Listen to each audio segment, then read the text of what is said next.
last 10 years we've seen a lot of RPGs being released. No wonder a lot of them stayed under the radar and didn't really get the attention they deserved. Two titles that come to mind right away are Dragon's Dogma and Kingdoms of Amalur Reckoning.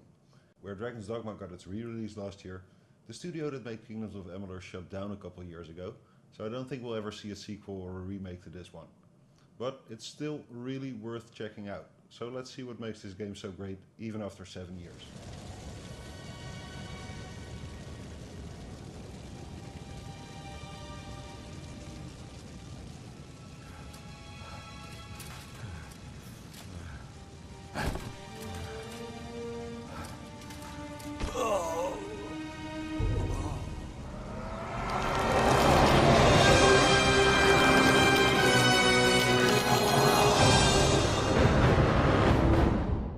The game starts off with you dying. Alright, that's it guys. I want some beer! But you're being brought back to life by this mysterious machine called the Well of Souls. After creating your character, it soon turns out you're no longer bound by the threads of fate. This basically means you're the only one in the world without a predetermined future. And it also makes you the chosen one to save the world from the Tuatha, a group of winter fae who thought an all-out war against every other mortal race on the planet would be a great tribute to their newfound god Tirnoch. Along the way you'll find different factions to help out, like the Travelers, a group of thieves, the House of Ballads, Bard's College anyone, and the Scholia Arcana. I think you can figure that one out for yourself. It's standard RPG stuff so far, but they do manage to create some cool little stories and quest lines with this whole fatelessness thing. During the House of Ballads questline, for example, the heroes from the songs are being slain by the monsters, so you'll have to go out and make sure the songs have a happy end after all. Several days ago he departed to do battle with the Grave Fresh, his most famous and legendary foe. But there was an event, a twist in the story. Besides the serious main plot, the side quests are usually a bit more lighthearted. You'll deal with some snarky fae dignitaries, you'll end up owning a mine, you'll help a hippie find all the ingredients for a fix. There's also some choices to make during the side quests, but they never really feel like they make any impact on the story. More like they're there just to give you a slight feeling of control over everything. Mass Effect, this is not.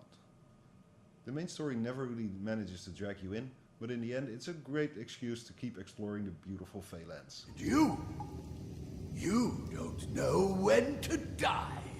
Kingdoms of Amalur has a big open world divided into smaller areas and some large cities. The art style is really colorful and vibrant, and it really reminded me of Fable, only better. From the forest areas of Delentarth you start off in, to the deserts of Detir and the desolate Pluricon, there's a nice variety in the environments, and the areas are never too big, making it real easy to go around, complete some quests, find some loot and beat some monsters. This fast pacing makes Amalur feel a lot less boring than other bigger RPGs. The loremongers among us can spend hours looking for books and notes and lore stones. Every area has a big set of these big glowing lore stones, and collecting all of them will give you a buff. So it is worth going around to collect all of them. Corruption and decay and filth were grown, were spread like sickness from the fens and dells of this place. They were led not by a beast, not by a fell one, but by her, the one who walks alone, the mother of 100,000 spiders. Also, there's loot everywhere. I'm one of those people who goes around every dungeon, combing out every inch to find every single useless item I can find, and Kingdom of Amalur definitely delivers on this. At one point I was in a dungeon which had at least 2 chests in every room, and a couple of chests in the hallways connecting them, never mind the loot from the enemies, the resources and whatnot. It's a good stuff, you can sell stuff straight from your inventory, I can tell you that. Chests will have to be lockpicked, which is a tried and true minigame, which has been in every game since 2007 I believe. And other chests will have to be dispelled. Dispelling is basically a timing minigame, you have to stop the circle when it passes one of these emblems, and it's a nice addition to lockpicking. There's also a crafting system for weapons and armor and potions, but I hardly ever used it because you can mostly rely on the stuff you find lying around. And then there's the combat. This is where Kingdoms of Amalur really shines. It's so fast, smooth and fluent to string together combos and skills and spells. It's almost like playing God of War the Narnia years. There's a handful of weapon types to choose from your standard swords and daggers and bows and hammers. But there's also some more exotic stuff like Feyblades and chakrams. Xena eats your heart out. During the first area of the game you get to try every weapon type out at least once, so you can kinda get a feel to what fits your playstyle. You can carry a primary and a secondary weapon, so yeah, you can pretty much pick anything you want. As you can see, I mainly use the Feyblade and chakram combo, but if you want to go for daggers and hammers, nobody's stopping you. And just because an RPG like this wouldn't be complete without some over-the-top superpower, there's a Reckoning mode. This lets you slow down time and deal massive amounts of damage, but there's a catch. There's a meter running down at the top of the screen, so you have to bring as many enemies as possible down to low health and then finish off the last one to get a massive XP boost.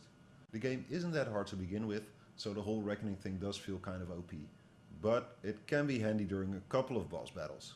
As you level up, you can put your points into 3 skill trees, unlocking new spells, abilities and combos. As with every RPG, you can go for melee, ranged or magic. Pretty standard stuff, but respecking is really cheap, so I recommend doing it once in a while, because the game can get a bit repetitive if you keep using the same stuff over and over and over again. The amount of combos is kind of limited, and especially if you're like me and you pick different weapons from different trees and you end up putting skill points all over the place and you end up being good at nothing at all. Story of my life. You can also upgrade skills like lockpicking, blacksmithing and my favorite, Detect Hidden, which makes you find even more loot all around the world. When I played through Kingdoms of Amalur for this video, I never really played for more than about 2 hours. This may be because I've played the game before, or maybe because I was playing The Witcher 3 at the time, which is kind of an unfair comparison of course. But this isn't a game you'll lose entire weekends to. It's more one of those rainy Sunday afternoon games. All in all, Kingdoms of Amalur plays it safe and it never really goes off the beaten path. But you can see that a lot of love went into the game and it's really well polished. I hardly ever encountered any major bugs or glitches.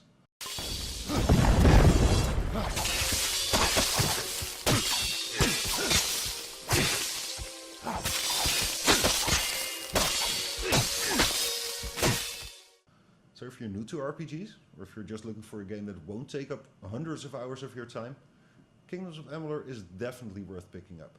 It's all Fable ever wanted to be, and it's usually even cheaper during Steam sales.